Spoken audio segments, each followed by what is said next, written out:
And welcome back, everyone. This is the fourth episode of the 9-week Transition Blueprint series. As a reminder, there's going to be a PDF of the information available to download at the end of the series, along with a giveaway. To be entered in the giveaway, you have to sign up for and participate by answering the weekly question sent in the newsletter.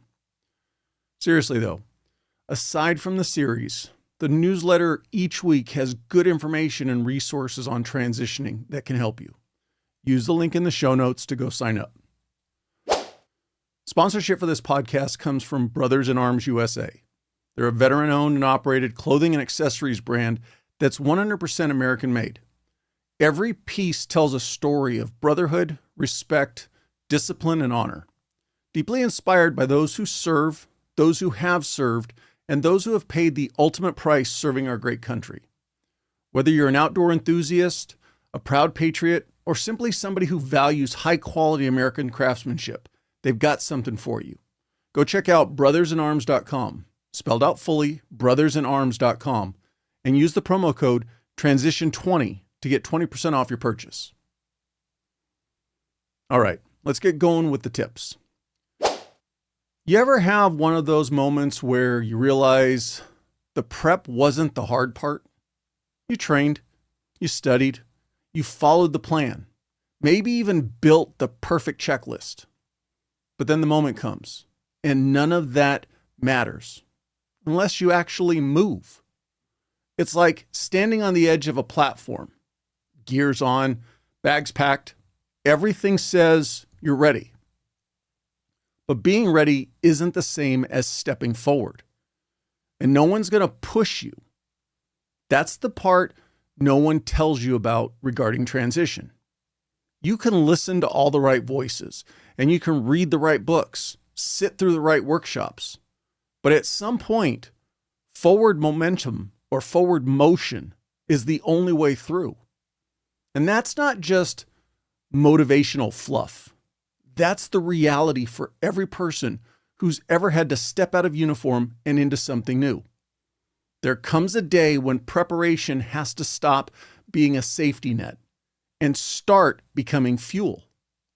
The next version of you isn't just built on planning, it's built on doing.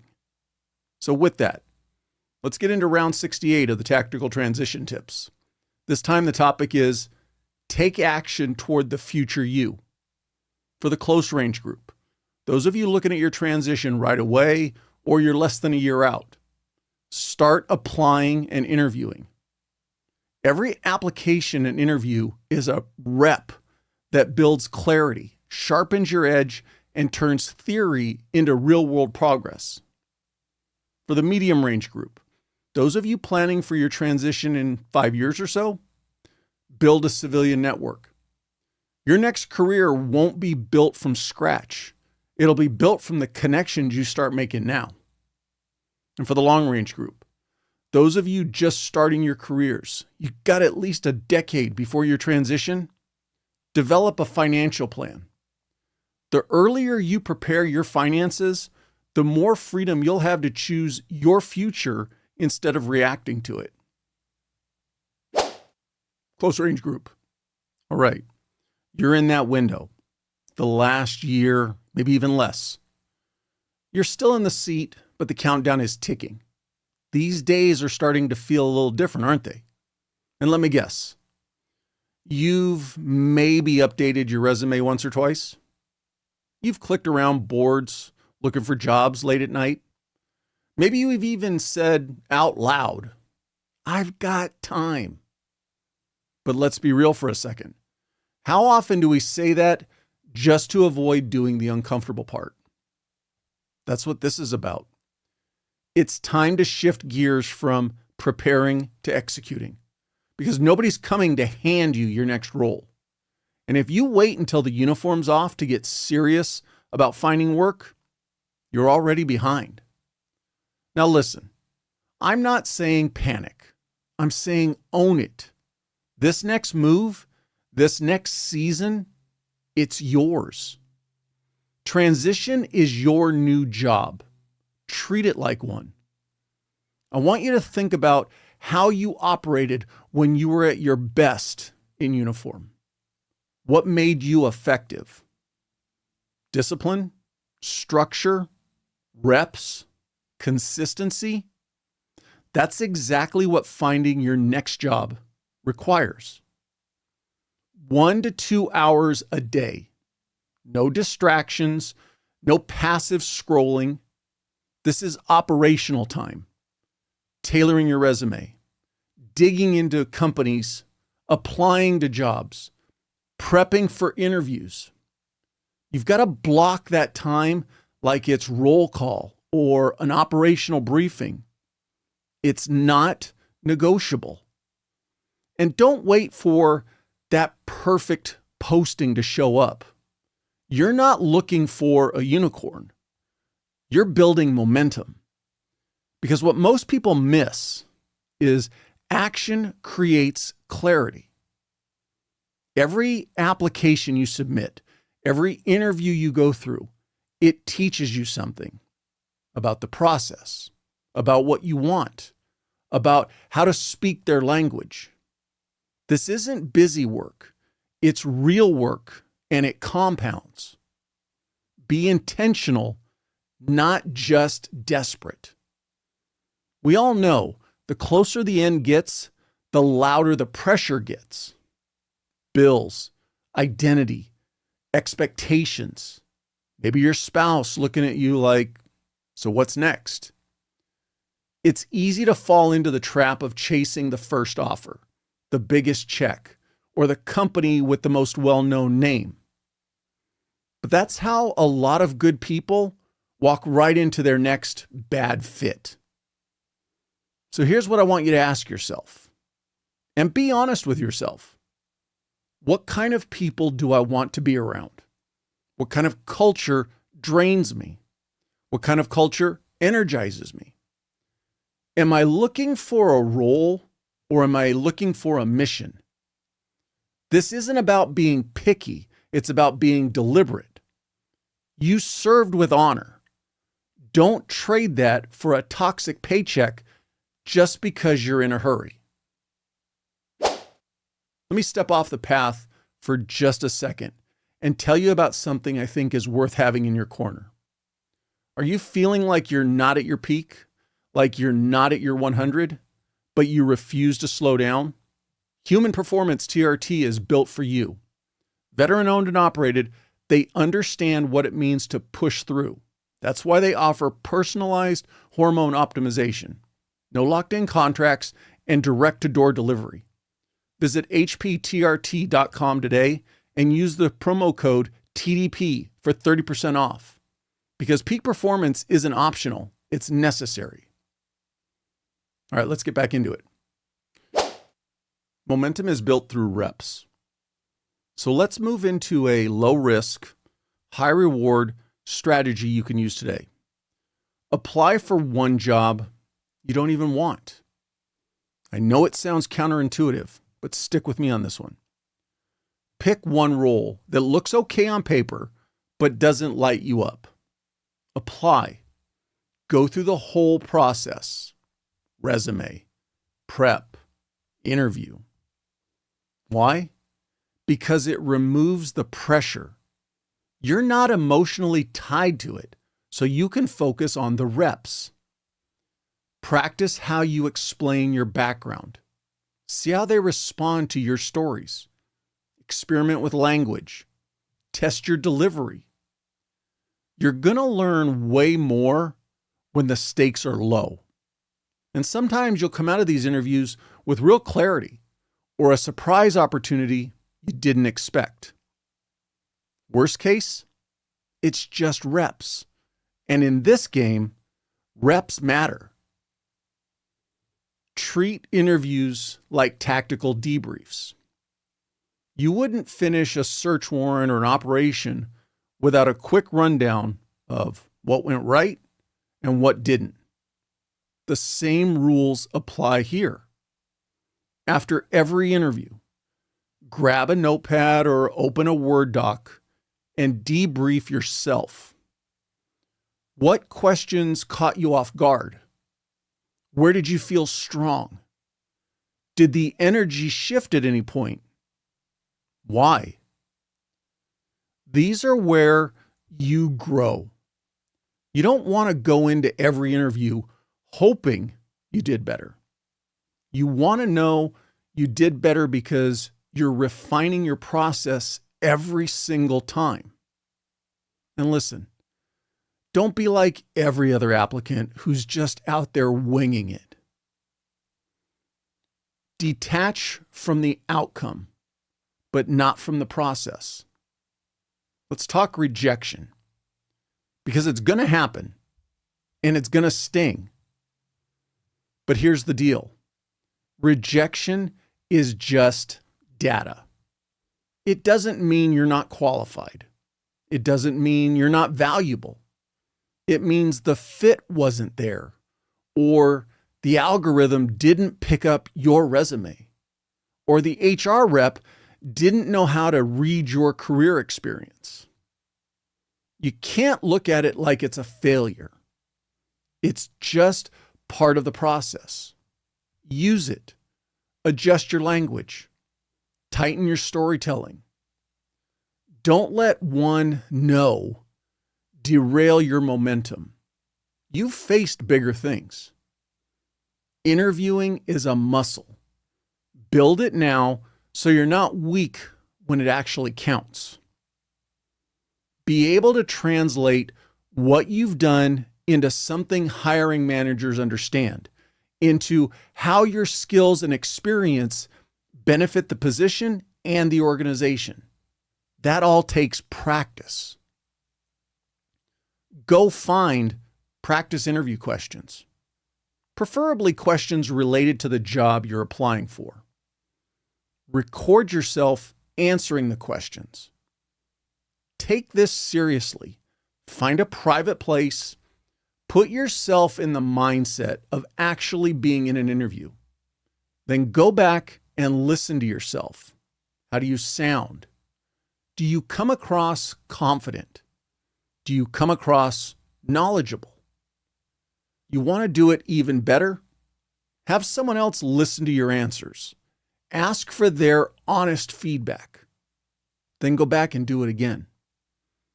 Because if you can get that dialed in, you're already ahead of 90% of the people out there applying.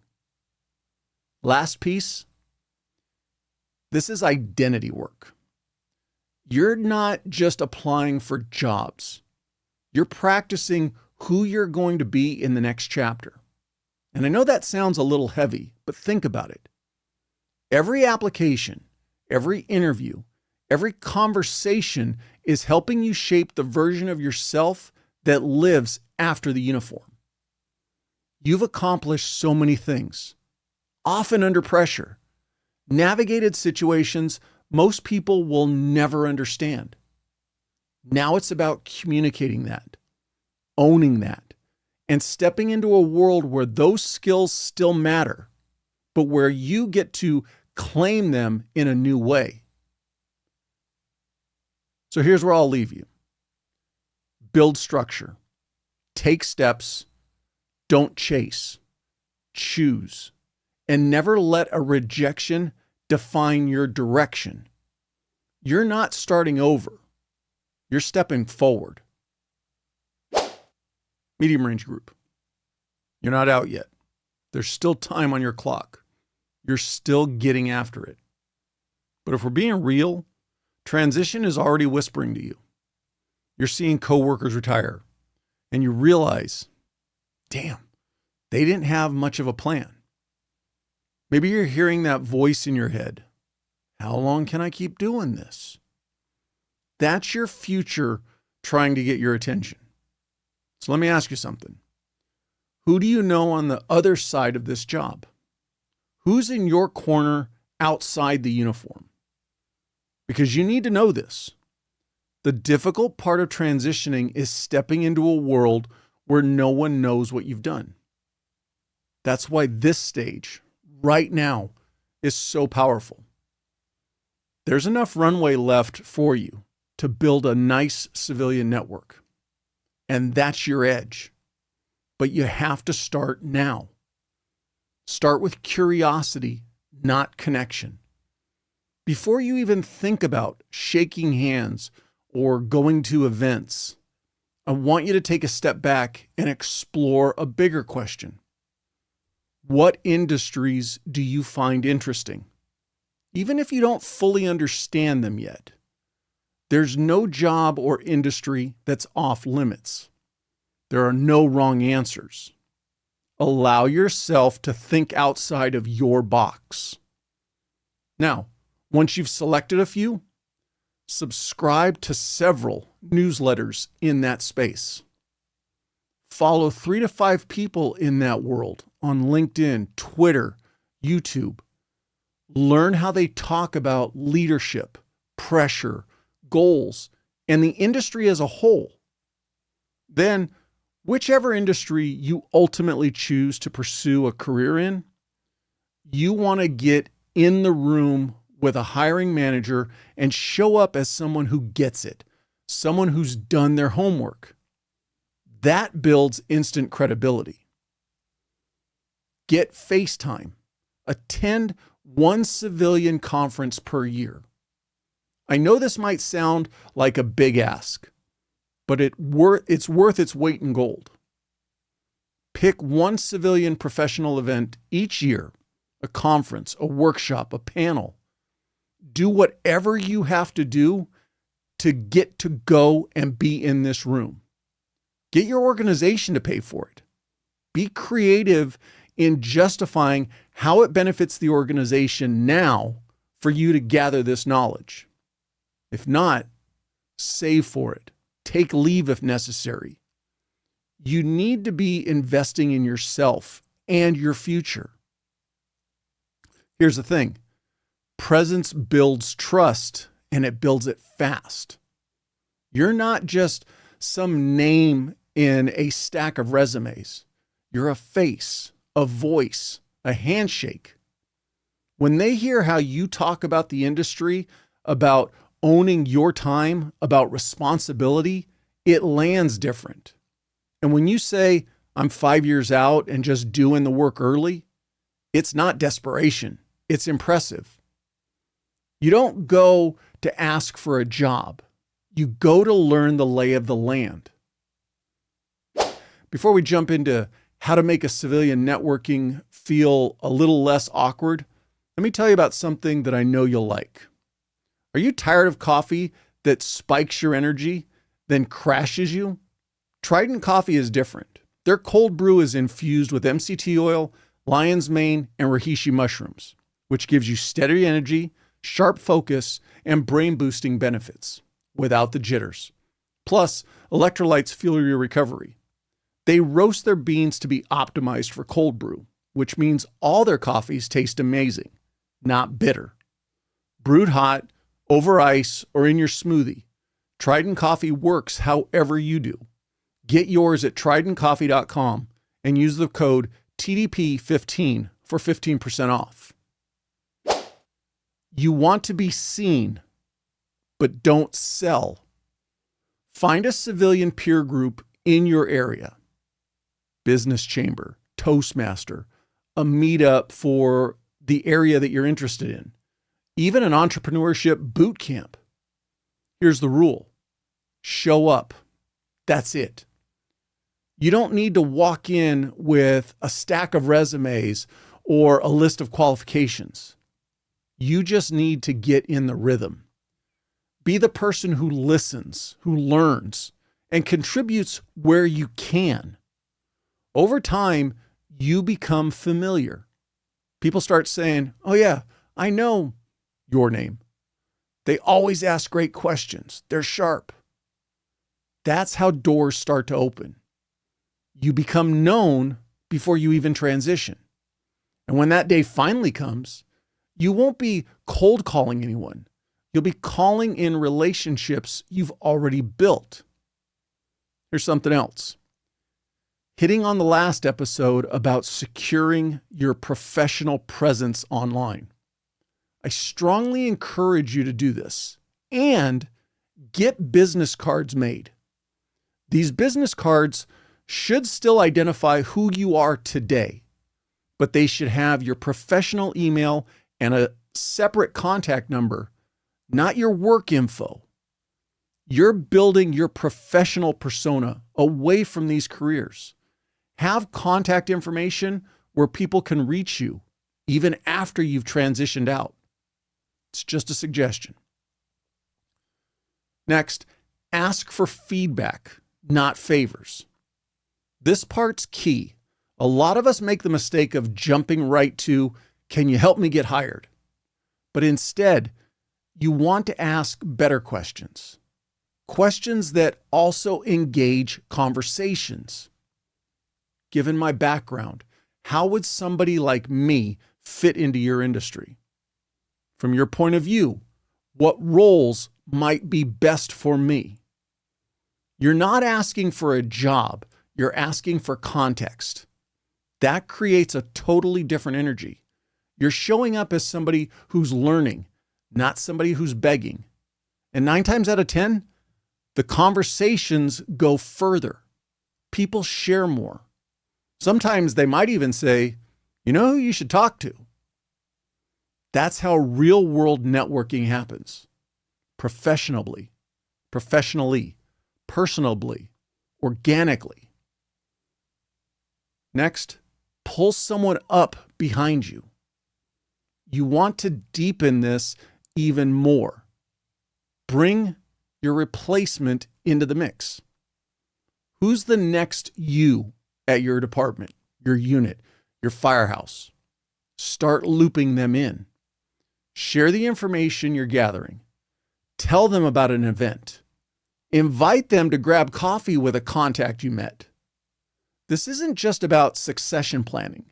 It's about leadership, continuity, and yeah, it builds your legacy. But it also keeps you sharp, because when you help others prepare, it makes your network more robust and your leadership more respected. Here's what most people get wrong about this stage. They treat 5 years like it's forever. They think, I'll figure it out later. And then one day, something changes. An injury, a transfer, a promotion that never comes. Suddenly, 5 years becomes 6 months, and they're scrambling. But that doesn't have to be you. You've got space. You've got clarity. And if you start building now, even if it's slow and quiet and behind the scenes, you'll never regret having that head start. There's no pressure to commit to anything yet. Just start scouting. This stage of your transition isn't about jumping. It's about mapping the jump while the lights are still on and the clock isn't ticking. You've got time. Use it. Long range group. You're early in. Maybe you've got a couple years under your belt. Either way, transition feels like a distant thing, maybe even irrelevant right now. And hey, I get it. You've got bigger fish to fry. Getting off probation, getting onto that 100-mile-an-hour team, mastering the craft, or prepping for those promotions that are coming. The job's intense. It's full of adrenaline, stress, purpose, and for a while, that's all you need. You're doing the job you set out to do. But I'm going to throw something at you that most people in your position don't think about until it's too late. What if this doesn't go the distance? What if a career doesn't happen? Not because you didn't want it, but because your body gave out, or burnout snuck in, or simply life happens and you're forced to tap out. What then? That's why this conversation matters now. Not to make you anxious, but to set you up for freedom. And in this stage of your career, that freedom starts with financial independence. Most important, define what financial independence means for you. Forget the generic advice, save money. That's about as helpful as saying stay safe at the end of a shift. You need clarity, personal clarity. So let me ask, what would life look like if you had complete financial freedom? Is it paying off all your debt by the time you're 40? Owning a home and renting out another? Having the choice to walk away from the job without fear or regret? Whatever it is, define it.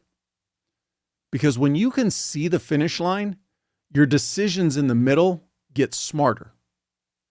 If you know what you want, starting your own business someday, or working part-time while your kids grow up, your money habits shift, your priorities sharpen. This isn't about escaping the job. It's about building optionality so the job never becomes your cage. Study personal finance like it's a tactical training. You train for weapons proficiency, emergency response, courtroom testimony, all the tough stuff. So why are so many of us flying blind with our finances? If you can learn tactics, you can learn this. Start small. Read one book a quarter on personal finance. Find a podcast that talks about money, investing, wealth building. Look for ones that speak your language. Learn what compound interest is. Understand retirement account options. Know the basics of taxes and risk. Financial literacy is actually a leadership skill. It affects how you lead your team, support your family, and mentor others. It gives you peace of mind, and peace of mind gives you better focus on the job. You don't need to be a stockbroker, but you need to know what your money is doing and how to make it work for you instead of just working for it. But a crazy thought. What if you learned enough and a finance career starts to interest you? Something to think about. Build a transition-ready emergency fund, even if you don't think you'll need it. I know it's hard to think about a transition fund when you're still in your 20s or early 30s. But listen, the people who thrive after these jobs are done are the ones who didn't get blindsided. Set a goal, a minimum, 3, but aim for 6 months of essential expenses. Put it in a separate account. Don't touch it. Don't dip into it. This is your break glass in case of crisis fund. Because if something shifts, you get injured, you have a family issue, you do something stupid, and don't act like we don't, or you just don't like the career anymore. You don't want to be making life decisions based on financial panic. You want options. And that fund gives them to you. It's not just about surviving a transition. It's about choosing it on your terms. Plot a transition timeline. Even if you'll think you'll retire out of this. Look, I'm not saying you're going to leave at 10 or 15 years. You might stay all the way through. But smart operators plan for contingencies. So do this. Create a rough 3-phase timeline. Short term, 3 to 5 years from now. What financial benchmark do you want to hit? Debt-free, down payment saved. Midterm, 5 to 10 years out. What professional milestone are you working towards? Your promotion, a college degree. Long term, 10 plus years out. If you leave then, what do you want in place? Real estate, a business plan, passive income. This isn't about locking yourself into a path. It's about giving your future self options. Because nobody wants to be the guy or the girl who hits 22 years and has to stay until 30 because they can't afford not to. Also, your career is not a fire and forget. When you hit that 3 to 5 years of your plan, redo it and plot the next terms again. Freedom starts way before you retire, and it's built by people who plan continuously.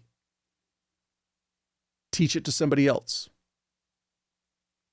By teaching it, you own it deeper. One of the fastest ways to lock this in is to share it.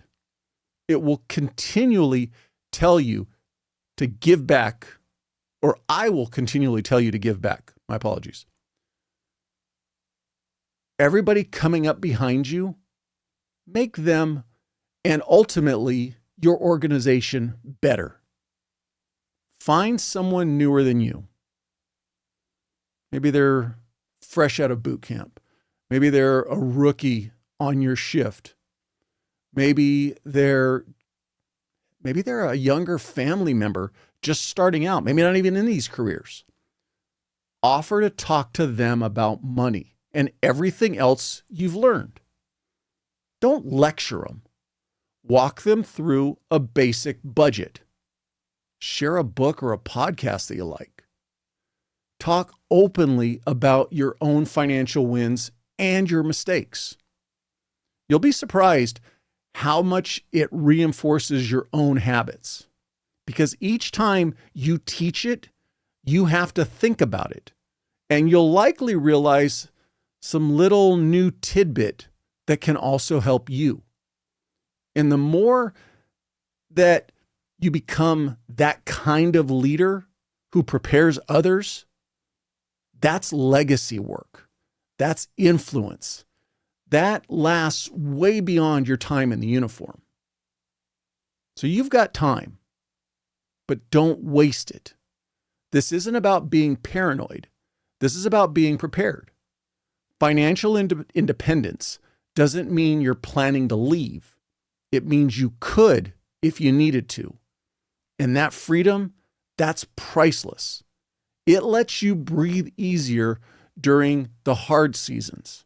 It lets you say no to toxic assignments. It gives you room to pivot, explore, rest, or lead in new ways. So don't wait until your knees give out or your family gives up on the horrible schedules we have. Don't wait for the institution to tell you it's time. Start building now, quietly, consistently, but intentionally. You don't need to do everything at once, but do something, because the future won't wait until you're ready, but it will reward you for preparing early. And remember, somewhere between what you're preparing for and what you're avoiding is what's actually coming. It doesn't knock. It doesn't ask permission. It just shows up and expects you to move. That's why now's the time to lean in. Shake off the over-planning and start to take action towards the future you. As always, thank you for listening or watching the episode. If you have any comments or questions, feel free to reach out on social media or send me an email. The links are all in the show notes. I'd love to hear from you. Also, if you're not already, please follow the podcast on whatever platform you get your podcasts. You can also subscribe on YouTube. And if you would, please leave me a rating. Ratings do two things. You can tell me what I need to fix or improve, and the more ratings also gets the podcast recommended to more people. Another ask, please share the podcast with anyone you think could benefit from and enjoy it. And last, don't forget, sign up for the newsletter.